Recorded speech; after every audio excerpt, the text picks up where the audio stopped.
9 o'clock. We're starting sharp. The people who are already here gathered are some of the people that I most respect. We have a former incredible executive director of this, Your Women's Fund, Claudia Kitchens. Amazing to see you. Our immediate past board chair, Gloria Romero Roses, who's instrumental in helping us all relaunch this transformative grant making. You're too many to list here. Absolutely impressive gathering already today. This is Your Women's Fund. We're gathered here together in our virtual Miami Town Square, where we every month put on our gender lens to examine very closely what we need to know and what we can do, most importantly, to create a Miami-Dade where women and girls are truly set up to thrive. And we can only do that together. And together includes thanking all of our amazing board members. We could not do it without you. We've got incredible volunteers, including Miriam Altman-Reyes, who's a leader in education herself, who's one of our committee members. Please introduce yourselves in the chat. And please know that we can't do our work without you, whether it's volunteering or fueling us on something like Give Miami Day. Early giving starts my brother's birthday, November 14th, right around the corner. Fueling us and the other organizations that serve women and girls in our community is a way for you to exert your influence on your hometown. So we thank you for that. All right, on we go. I'm going to ask everybody who's with us today to thank Luisa Santos for joining us today from the school board, and our other, we have representatives who are following us from Mayor Daniela Levine Cava's office, and the amazing folks from the Children's Trust, who are some of the best partners ever. I'm going to now say that we have 4 pillars, and we also have 4 programs. So some of us are famous, know the Women's Fund from our Stop Sex Trafficking or domestic violence or suicide prevention public awareness campaigns. And we're glad that you came to us that way. Some people are coming to us because they're really excited that we've returned to transformative grant making with the help of you all today. Second program, some of you are here because you love the impact collaboratives and coming together monthly. And some of you are here because you're really impressed that we now have data and research to back up the stories that are being told, and we'll hear today. And here to tell you a little bit more about that and give you a few facts is our senior research associate, Viviana Alvarado Pacheco, and our gender equity dashboards. Viv? Good morning, everybody. Thank you so much for being with us today. Our gender equity dashboard was launched last year, and I'm super excited to announce that we just added in 2021 data from the census. So it's all up and running, so you can check it out. It's the first time we're having it on there. And then we also added in a childcare section for the economic mobility pillar. So we added in a map, which shows you the locations of the childcare centers in Miami-Dade County. And it shows you as well the number of children under 5 within those within the sections of the county. If you have any questions, feel free to reach out to me. I will drop my email in the chat. Thank you so much. Everybody, please use the chat. This is Your Women's Fund, and this is your town square. And there are many of you who've got lots to say and links to share and calls to action to add to this chat. So please use it. Your Women's Fund, we returned to transformative grant making, and that was only with the help of incredible community leaders like the CEO of Overtown Youth Center and the CEO of the YWCA. Tina Brown and Carrie Ann Royce joined our grant making committee as volunteers. Sandra Dennis from Miami Workers Center, Miami-Dade public school teachers, students, and more all came together. We have co-chairs who are one of our board members, Michelle Austin Pamies, who is one of the co-founders of the Women of Color Empowerment Institute, who's exercising her profession as an attorney as we speak. So she's not with us here today, but she will be seeing the recording. We thank you, Michelle, for your service and your leadership. in the grant making committee. And our other co-chair is the amazing Debbie Bussell, who is one of the core supporters for many, many years of this Year Women's Fund and has taken an incredible leading role in relaunching grant making. And we thank you, Debbie, for agreeing to be our keynote today. Please take it away. Well, thank you. It's good morning to everybody. It's my great privilege to be part of the Women's Fund, Miami-Dade. Its circle of dynamic, creative, caring, activist women who are invested in the well-being of this community. I'm also indebted to the leaders and the supporters, all of you, part of Women's Fund, because you offer me and yourselves a safe space, a community, a family, so to speak, during a time where, in my opinion, I think women are not being seen, considered, or counted anywhere near the degree that they should be. I call what we're experiencing the Great Recession for women's rights. Women have been largely invisible in our historical, religious, economic, and cultural narratives.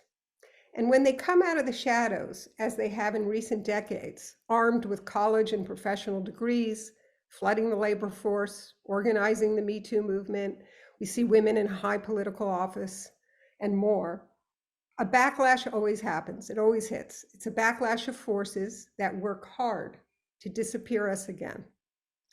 First, they marginalize us as radical. Like Me Too allegations are dismissed as lies from scorned women. Attacks are directed at women political leaders, as we've just seen with the Pelosi family. But there's others, Gretchen Whitmer, governor in Michigan, et cetera. Pro-choice supporters are, become labeled as murderers. So they marginalize us, and then they make us invisible, because if you're invisible, well, it's a lot easier to take away your rights, deny opportunity, and deny access. This is most searingly apparent in the Supreme Court Dobbs decision overruling Roe and Casey that barely mentions women, barely mentions them, yet takes away, for the first time in US constitutional history, an established right that was held for more than 50 years. I just saw Sandra Cisneros' poem. She has a new book of poetry out, and she has one poem titled Mrs. Gandhi. And in it, she reminds us how women are not considered, even in the issues that affect them most. They're often not considered in the issues that affect them most. When she asks in the first line of the poem, when Gandhi took his vow of celibacy, did he consult first with Mrs. Gandhi, or simply take his path gradually and silently so she would not protest peacefully or violently? Protest. I see the word protest and my mind flashes to the women in Iran risking everything, their future, their lives, to show their faces, to be visible on their own terms. The average age of a protester there is 15 years old. I can hardly bear to read about many of the young protesters in Iran who have been killed, beaten to death, because the scarf that they were wearing didn't fully cover their hair, or because they pulled the scarf off, or posted a photo of a protest sign. They all dared to be seen. Masha, Serena, Nika, Hadis, all young women, students, writers, TikTokers, just like my daughter who's 15 years old, all with bright, promising futures. Their hashtag is Women, Life, Freedom. They are so brave. Their courage is unspeakable. It moves me to a very deep degree. Now, what does all this have to do, I'm sure you're asking, with women's economic empowerment in Miami-Dade, and what does it have to do with the childcare crisis? Well, I will suggest that, like in so many areas that deeply affect their lives, women have been invisible in childcare too.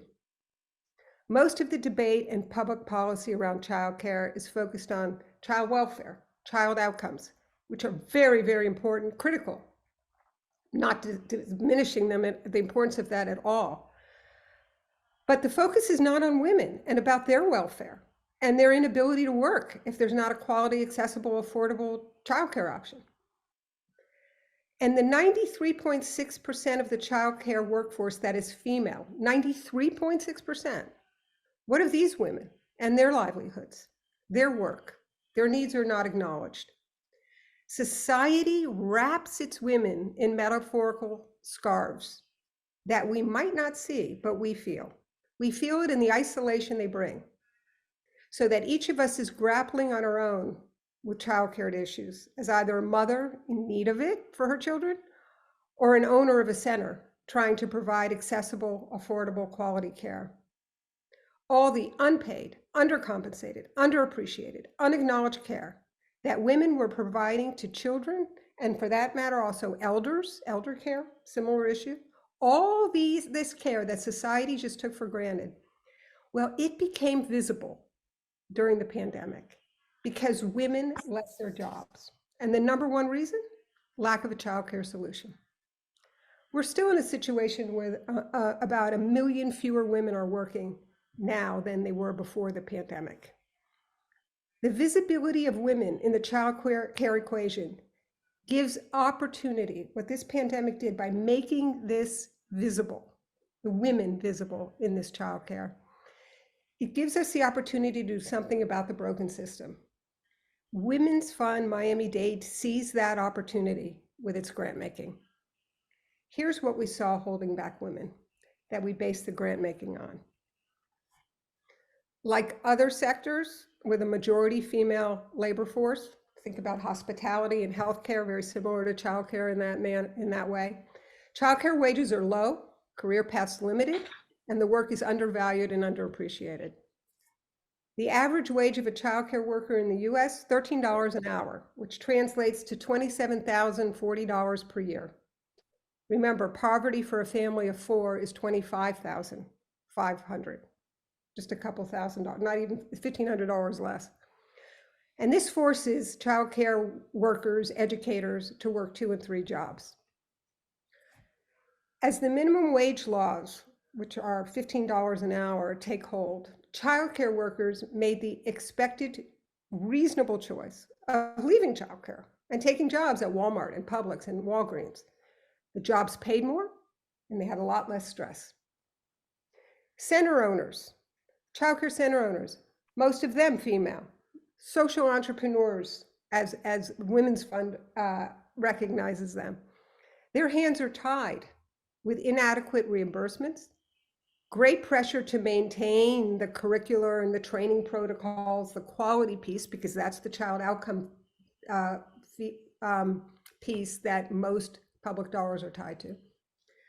And they suffer lack of access to capital for facilities, for maintenance, and loans for cash flow, et cetera. Meanwhile, women in other sectors other than childcare, they left the workforce for lack of the childcare during the pandemic. 58% of unemployed say they left work because they couldn't find a childcare solution. That's 58%. It's number one reason.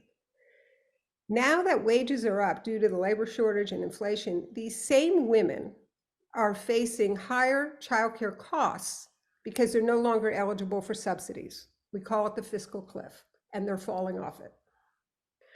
Our panelists are going to give you a lot more detail on these challenges. That's not what my role is here today, but they are also going to inspire us with the solutions that they see on the horizon. And before we do that, before I turn to the panelists, I want to, speaking of solutions, I think it's important that we know that this country actually offered one in childcare. For 3+ years during World War II, 1943 to 1946, this country had a federally subsidized universal childcare system. Never seen before and not since. It was dismantled when the powers that be wanted the men returning from war to secure jobs. Like playing peekaboo with a scarf, now we see you, now we don't. Women were seen when it was needed. They were needed to be recruited to do men's work in the factories for the war effort. And then, boom, they were sent home. Federal grants at that time, totaling over $1.5 billion in today's dollars, were distributed to over 635 communities in every state but New Mexico. 600,000 children received childcare in what were known as the Lanham Centers. There were problems with the Lanham Centers, variable quality. There was racism behind how the programs were implemented and the access to them. But it was a watershed for women in the labor force because it fundamentally altered their views on how paid work and institutional childcare. It also altered their views about paid work and institutional childcare. And the program showed long-term benefits. Short tenure, long-term benefits. Women continued to work several years beyond the closure of the centers. And the children who attended were more likely to, the children who were actually in those centers over time were shown to be much more likely to be employed, to have higher earnings, and to be less likely to receive cash assistance as adults. In other words, we work with women, we give them opportunity and access and career track, and ultimately the child outcomes improve. What we learned from wartime Lanham child care system is that its successes were built on the support from a broad coalition of parents, of educators, women rights advocates, employers, and national interests. Each group was committed to its success because something was larger was at stake. And at that time, it was the welfare of the nation at war. Well, Women's Fund Miami-Dade and the grantees before you today believe the well-being of women, of our children, our community, well, that's enough to have at stake to drive solutions today. Solutions, first and foremost, fueled by building the coalition of leaders, advocates, activists, business support that you see here today. Our panelist grantees, our grantees are working on the ground here in our community, but they are part of a much grander effort, and so are all of you here today. A much grander effort, which is to make women, their needs, frustrations, concerns, talents, ambitions, their very beings visible. Let's today, together, refocus childcare on the women that work it and use it. Kavita Ramdas, the former head of the Global Fund for Women, envisions a society that will decide that the value of a teacher or childcare worker or educator should be reflected in a salary that represents how much society values children, education, and community over profit margin.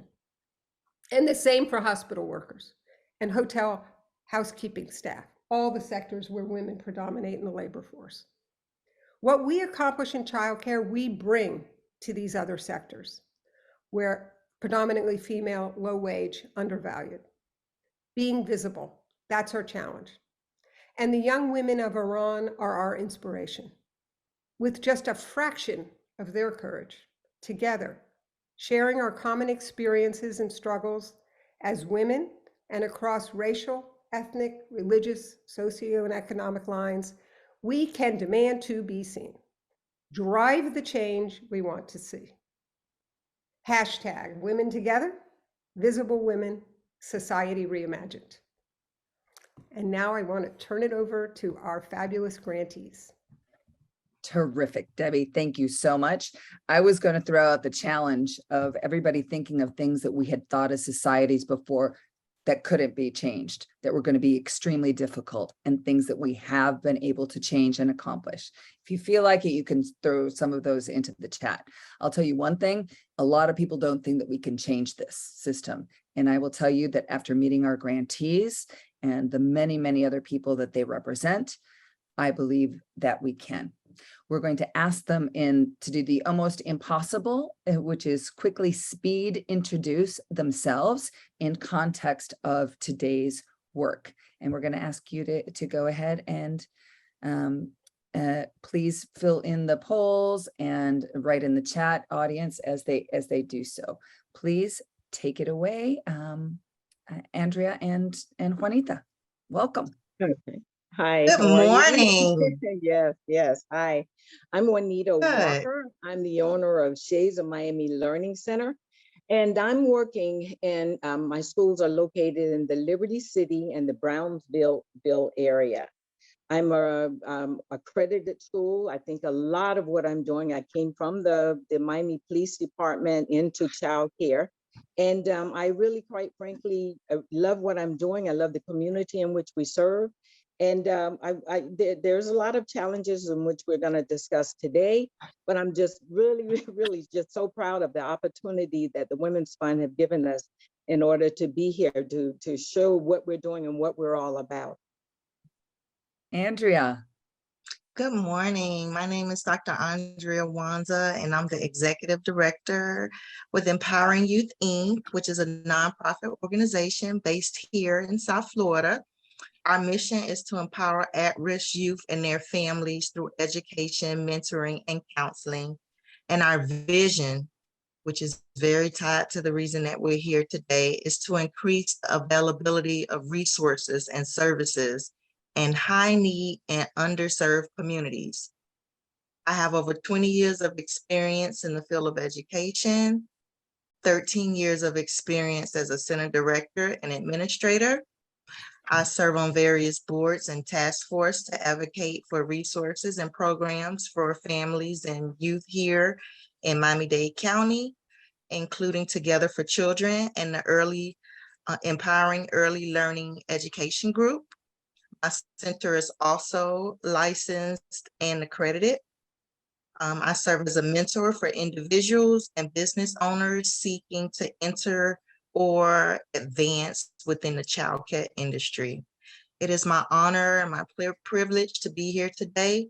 Juanita and I have worked together for several years, and we decided to combine efforts to advocate for the childcare industry so that we'll have a larger impact. So thank you so much for having me today. And we thank you. And we are grantees of the Children's Trust, just like you are, Andrea. We have lots of things in common. We Yes. find so many things in common, all of this cohort. Robin Perlman, good morning. Good I'm morning, so everyone. Good morning. I am Robin Perlman, the president and founder of the Business Leadership Institute for Early Learning. And at the heart of what we do, we are a CEO school for owners, operators, directors, educators who really would like to get into the business side of the industry of early learning childcare. We're working with the Women's Fund to really look at the pipeline, the future pipeline, and how this could be impacted if we really look at what is occurring right now in the high schools in Miami-Dade County. And I will speak more about that as the program moves along. Our speakers, our panelists are different this time because we've got all of our grantees together. So as C3 has joined forces, 3 incredible groups. I think they're joining forces in, Betty, are you going to introduce yourself and your colleagues all together? You're still muted, Betty. Sorry. Hi, my name is Betty Alonso, and I am president and CEO of Connect Familias, but today we're representing C3. And C3 are, like I like to refer to it, communities to the third power, really is a new endeavor that we have created with Overtown Children's Youth Coalition and St. La, which each of us independently have worked on similar projects around children's issues and childcare specifically, and have been working parallel. And Graylin Woods, Dr. Woods over at Overtown Youth Center, Overtown Children's Youth Coalition, and Leonie Herman at St. La and myself decided that it was time to come together and collectively focus our efforts, not in parallels, but really in unison and in collaboration and purposely around these issues to bring the community voice into the conversation. And you'll hear more about what we're finding and how we're addressing that and how we're weaving that together as the day goes on. I do also wanted to have a special recognition that we had started and will build and leverage the work that we're doing with the University of Miami's Idea Center and that is also being funded through the Children's Trust. So synergy all over, and lots of power and leveraging and coming together. And we hope that you all will join us in that effort as well. It is Everyday Heroes right here. And that's why you see Mark Needle from the Ideas Center there. And we have another incredible leader and colleague here in the audience with us, Dougleen Jackson. Dr. Dougleen Jackson is also with us, key to this work. Many brilliant minds working together. So brilliant minds, why do we need to do this? Can you lead, Juanita, Andrea, and let us know what you're seeing? What issues are we addressing? Andrea? Oh, of course. I'd just like to start with some facts. And first, before I start, I did want to introduce Stephanie Wanza, who was a part of our team. She's also on the line, and at the moment she'll come on and introduce herself and talk about the collaboration that Ms. Walker and I have together. So I just wanted to acknowledge that she was also here as a part of our team as well. So I'll start with some facts. There is an increase in demand for childcare services in Miami-Dade County. We all know that. However, there is a decline in new licensed facilities and childcare home daycares nationally. So we know that this is a huge issue. Early educators and childcare staff are nearly all women, which was brought up earlier. They're underpaid and receive few to no benefits. Parents, especially mothers, lack affordable and stable childcare options. This causes interruptions to job and career advancement, including promotions, raises, lower retirement, and higher poverty rates. Also, the COVID-19 pandemic made this issue within the industry much more worse, as many centers were forced to shut down because of health and safety issues and reduced enrollment. This also decreased the supply for childcare options. So just to recap, some of our key issues and challenges that we're seeing in making childcare profitable include low wages for childcare workers, low payment for childcare providers in comparison to even other counties here in Florida. And of course, nationally, our rates are even lower in comparison to different states in the United States. In addition to payment, there's a lack of professional development opportunities, as well as ongoing support.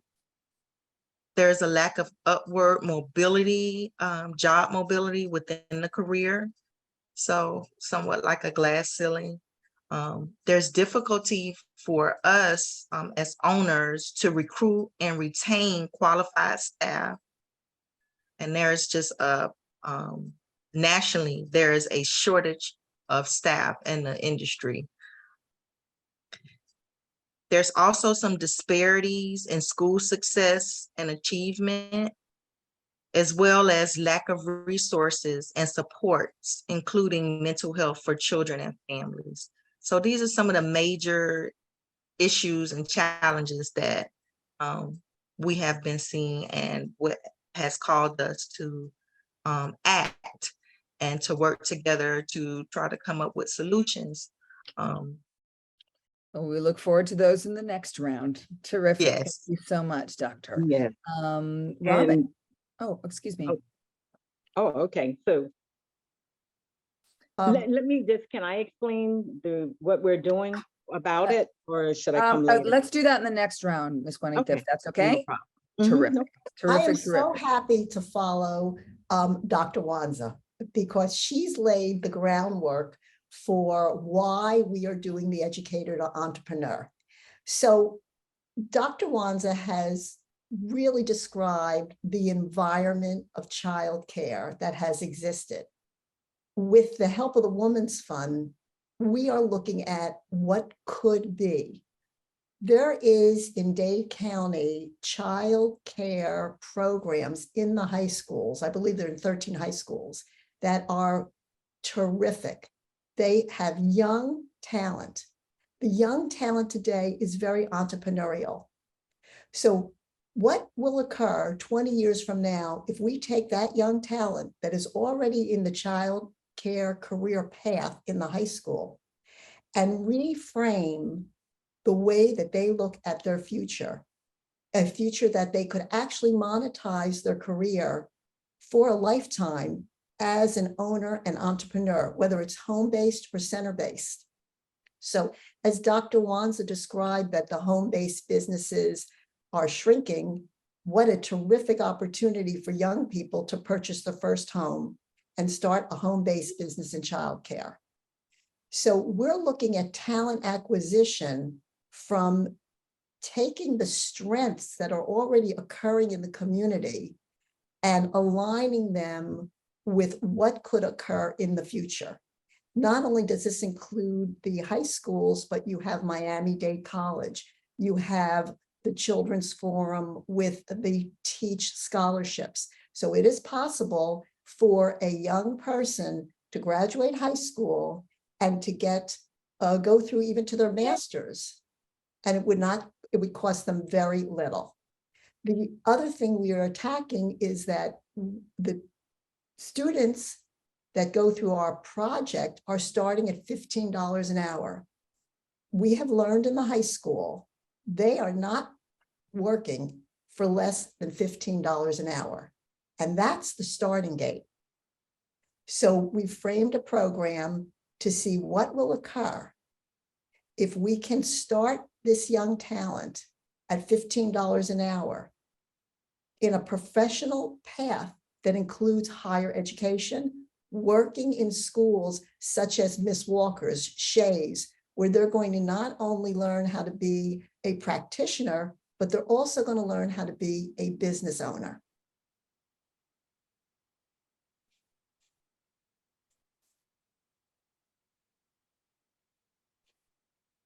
Mara? And now on to the C3 trio, please. And so what we've been working on, and our charge was really to infuse community voice and lived experience into the conversation. We've heard and Debbie spoke about this in the opening, about the issues, the large issues, and we were invited individually and collectively to be part of that conversation. But the truth of the matter was that while we were working with families or childcare centers or providers, we were not the providers of childcare. We were not the workers in childcare. We were dependent on them for so many things, but like many, we were just a connector to the community. So we wanted to be purposeful about understanding where folks were, making sure that information was getting to them, and having them be part of co-designing a solution that would make sense for them. Because oftentimes in our communities, we are seeing folks that are not, are getting the solution after the fact, are getting involved a little later in the conversation. So how do we do that is by meeting them. And before we show this slide, I want to talk a little bit about how we got there. And there should be a PDF version of that might be able to be put in the slide or in the chat or later on sent and shared. We started to do an environmental scan. We wanted to know where folks were, and that is what we're doing right now. But more importantly, and probably even before we even started that, just the mere solution, and I do want to commend the Women's Fund for making this a possibility for us, was really for the first time, you have 3 communities that oftentimes, while working in parallel on common issues, are not working jointly for the first time that I can remember. You have Hispanic, Haitian, and African-American communities coming together around one issue, and that's a woman's issue around childcare, not only from the childcare worker, but also from the perspective of women have to go to work, and if they don't, they often are the ones who are having to make those hard decisions about staying home or not taking a job or not even taking a full-time job.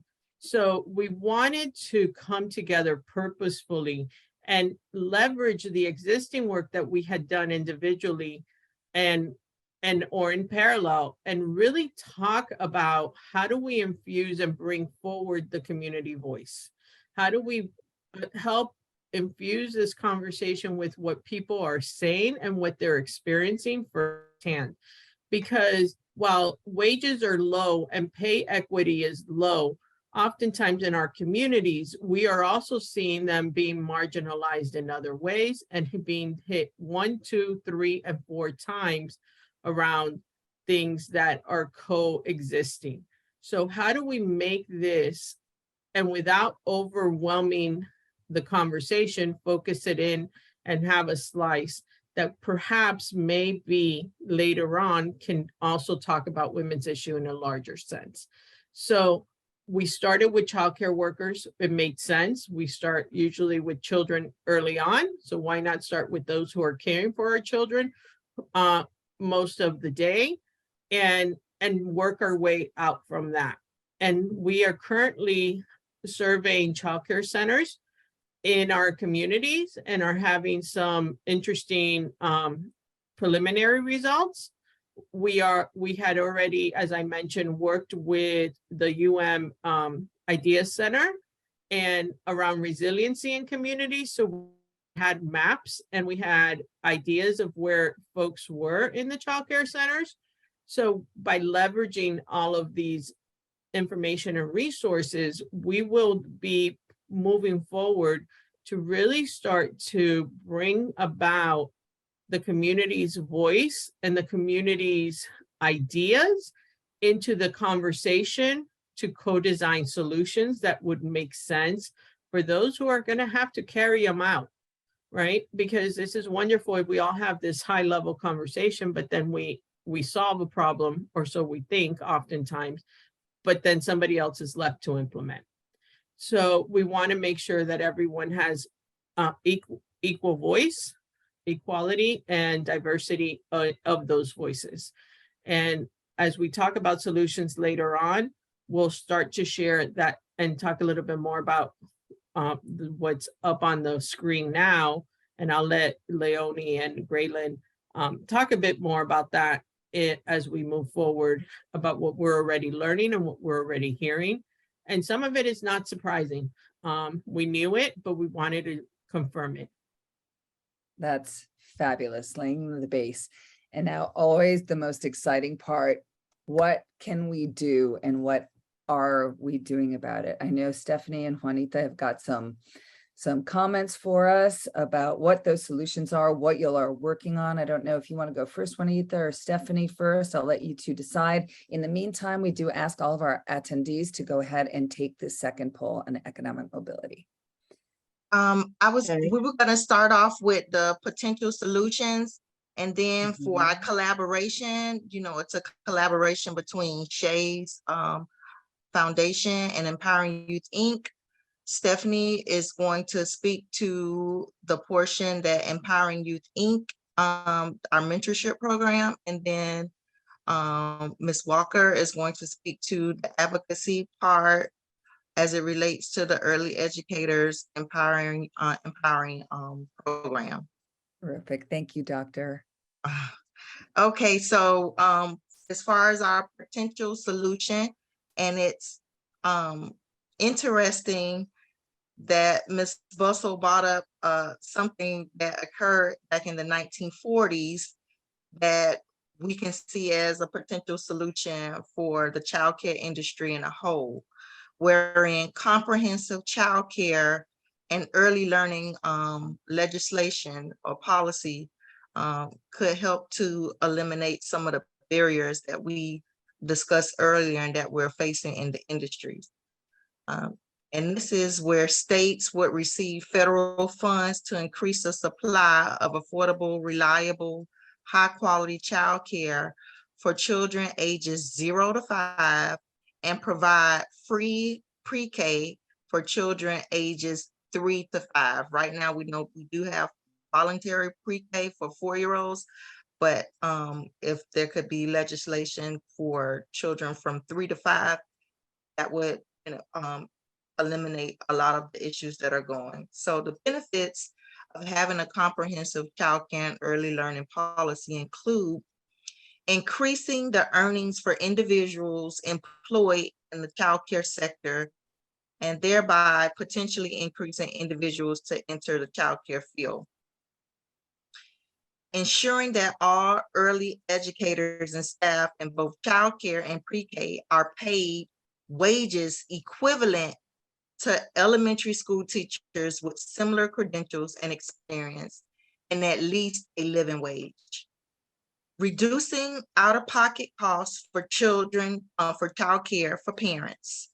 Increasing hours of employment and earning for parents.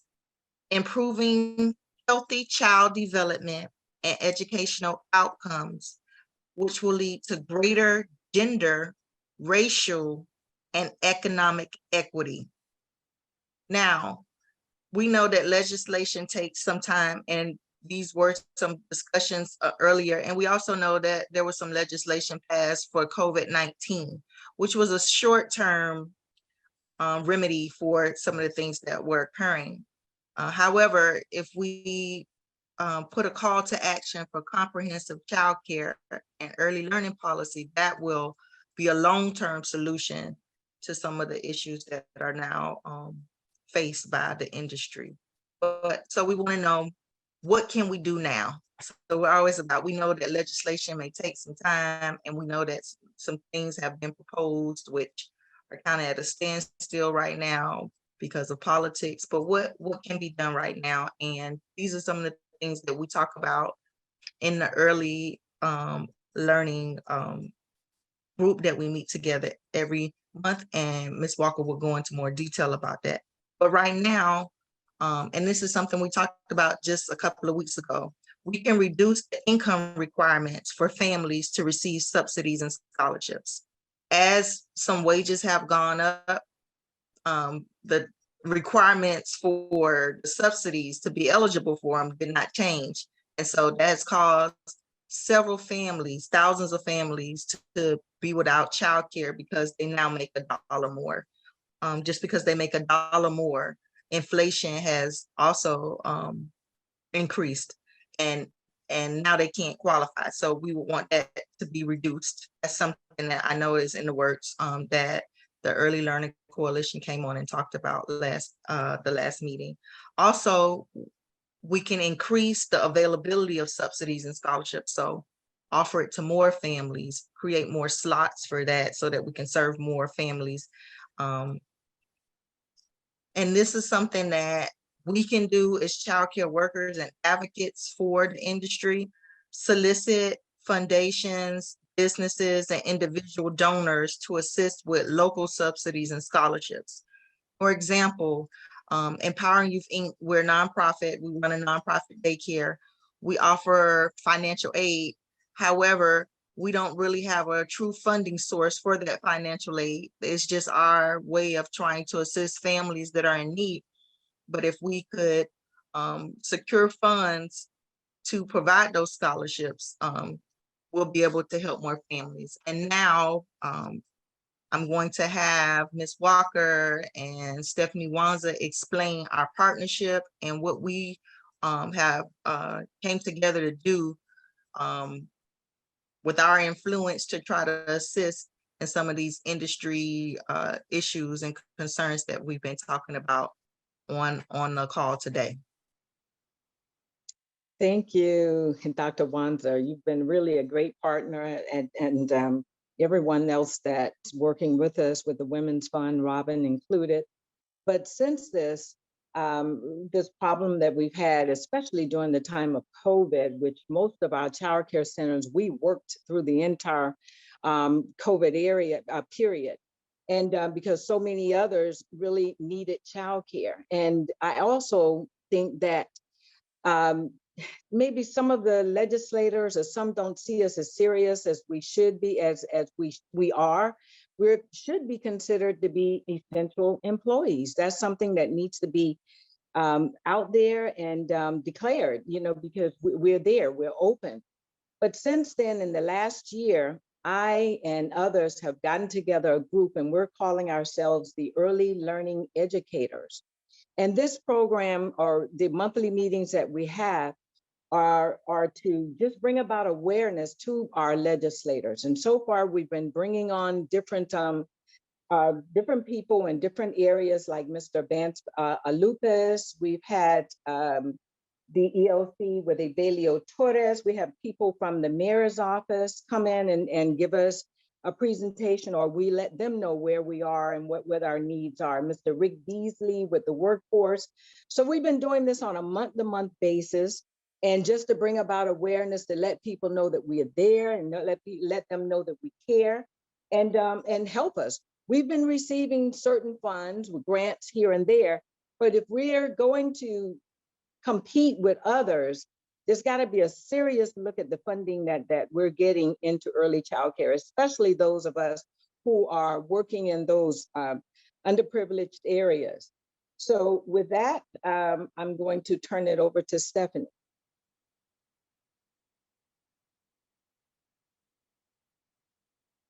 Good morning, everyone. How are you? I thank you so much for joining us on today. And I also thank Dr. Wanza and Ms. Walker for Walker Shades for joining us.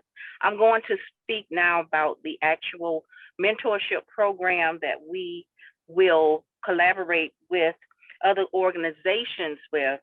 And within this program, our goal is to move forward and to recruit individuals to participate in this program, in which they will be able to meet their goals to become an early childhood educator.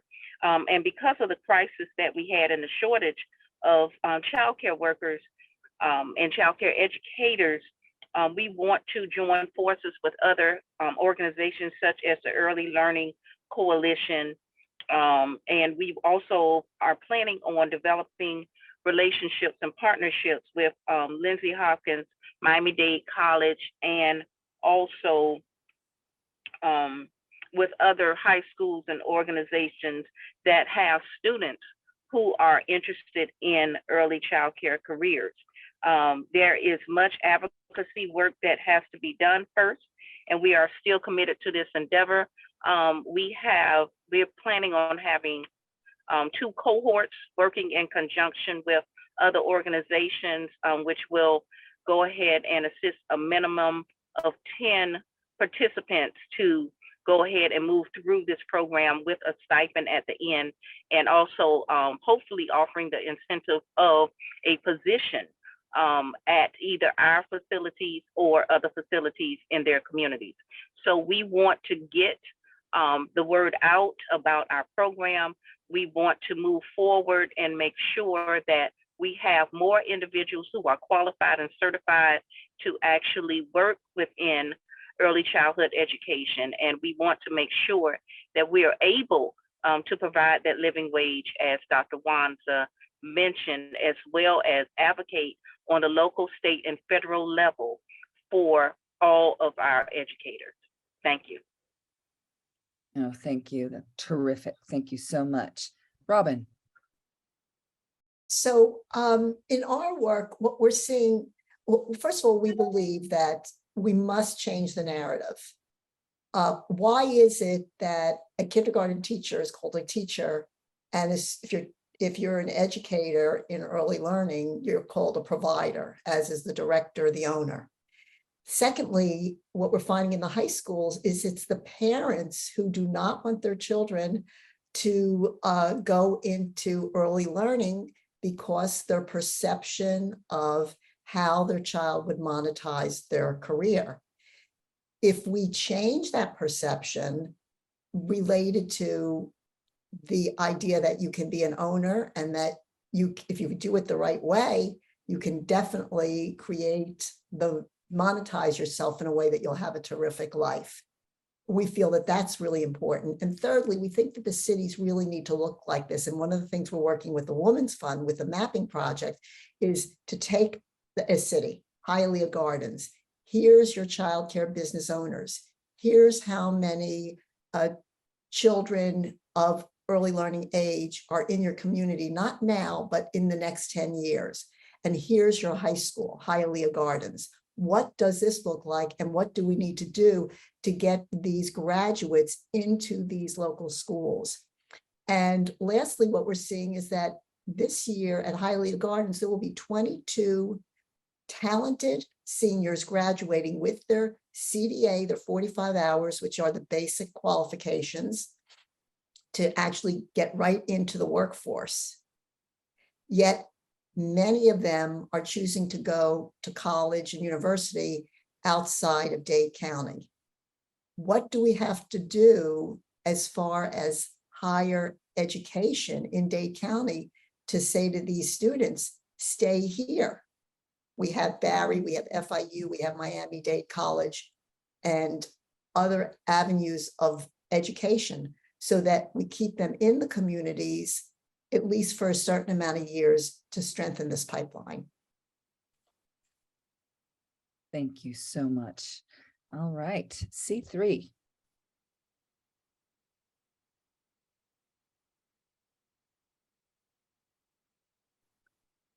Well, great. Dr. Graylin, are you speaking? Good morning. Good Okay. morning, everyone. I apologize for the delay. We are so happy to be here and to be a part of the conversation.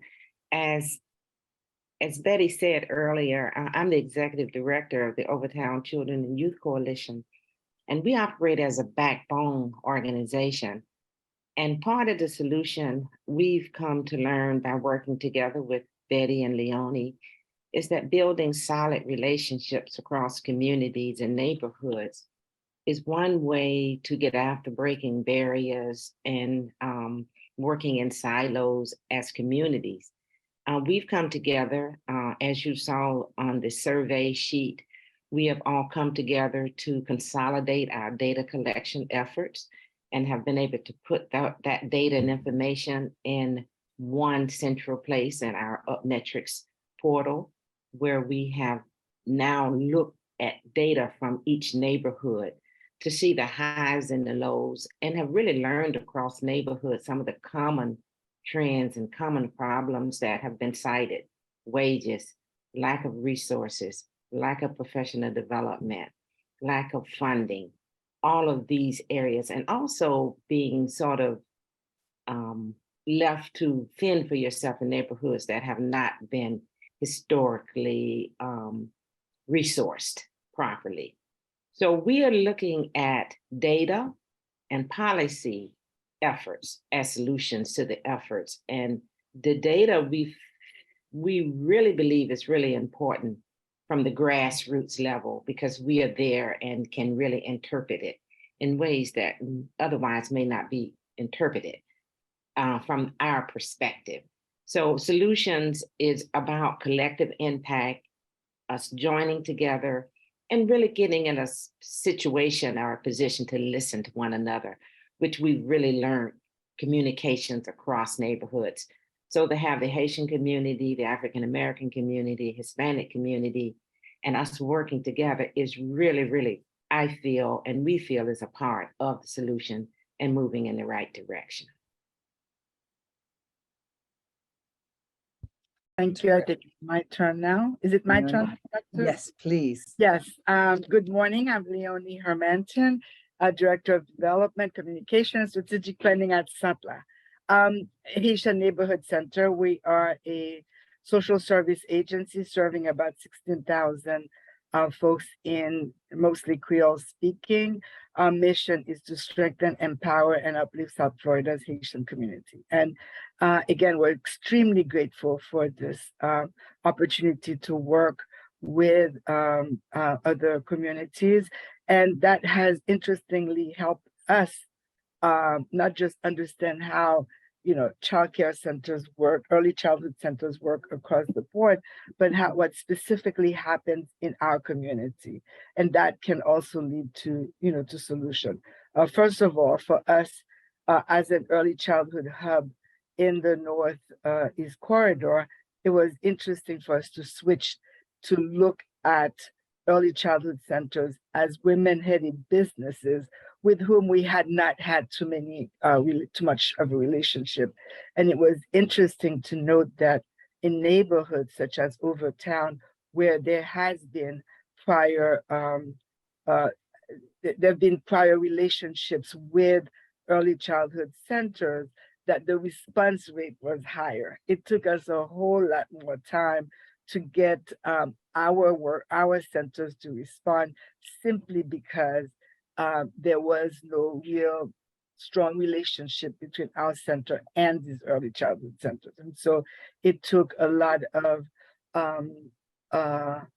going back to personal relationships, getting folks that we knew to connect us to center owners to finally sort of get some response. So that was an interesting finding for us, that there was limited relationships, and that needed to be cultivated.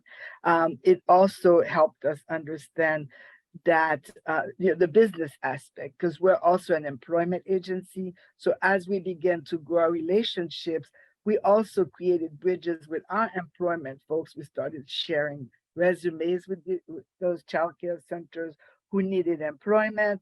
So it was for us a real powerful discovery of neighbors who needed to work with us, but whom we hadn't really considered as partners. We also, in terms of the survey responses, some of the findings were interesting, that while they were similar across the board, in the centers that we, in the Northeast Corridor, language was an issue. Some of the owners stated that their employees could only stay with them a year because they could not pass the whatever test they need to pass to qualify for long term, because the test, it was given in Spanish and in English, but not in Haitian Creole. So some of the owners also said, well, can it be offered in Haitian Creole? Because we cannot keep our workers, not because they don't want to stay with us, but because they cannot pass the test in English. So that was another very interesting finding. The other last one, and I think that's also conversations, not necessarily in the survey, but conversations with owners, also said that there needs to be a conversation even with the community. In order to value early childhood education, the community needs to value early childhood education. And we have a community that sees, early childhood as children playing. What's the big deal?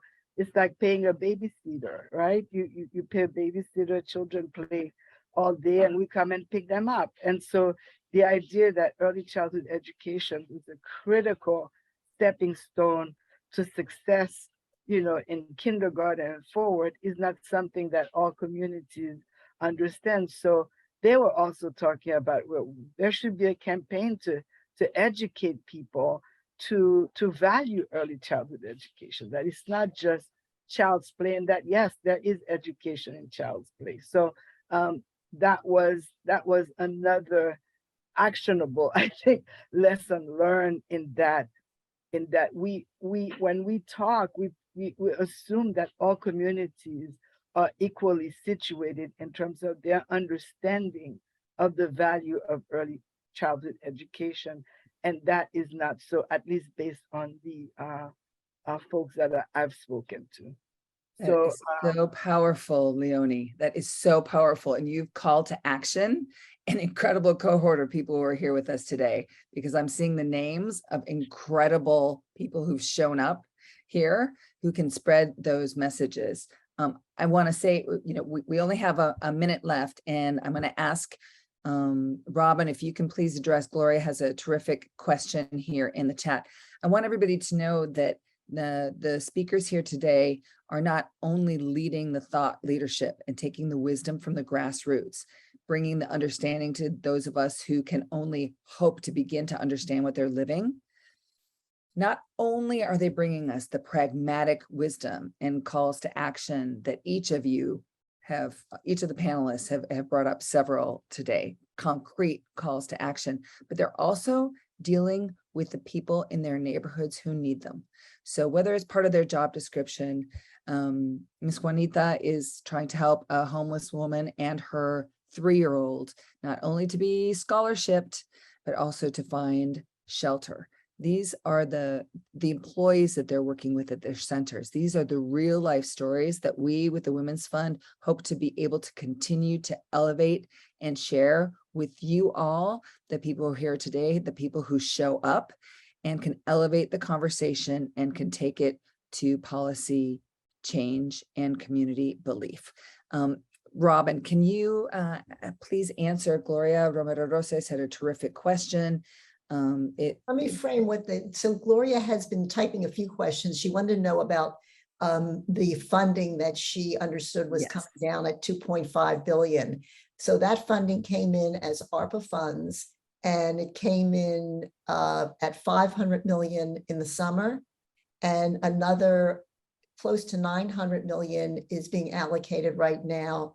It's available to any childcare licensed business in the state of Florida. There are certain parameters, and you get different amounts depending on different categories that you fall into.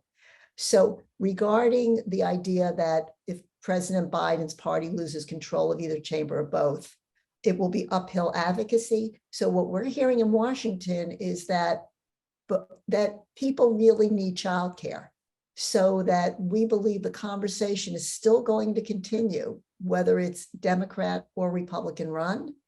And remember her part with, is it more effective to work with the Florida legislators? Well, remember the Florida legislators are indicative of what could occur nationally. And the Florida legislation has been really generous with putting these funds out there. It's now our concern, how are these funds going to be used by the small business owners? And are they going to be used correctly? And will they pull down all of these funds? We don't want any funds left on the table. Right. So unfortunately, our time is up, that our work does not stop here. The Women's Fund work doesn't stop. You incredible leaders, business leaders, your work doesn't stop. The work of our board doesn't stop, and this incredible community who comes together to make systems better until they work for us all, including supporting women's economic mobility and building a Miami-Dade where we are all truly set up to thrive.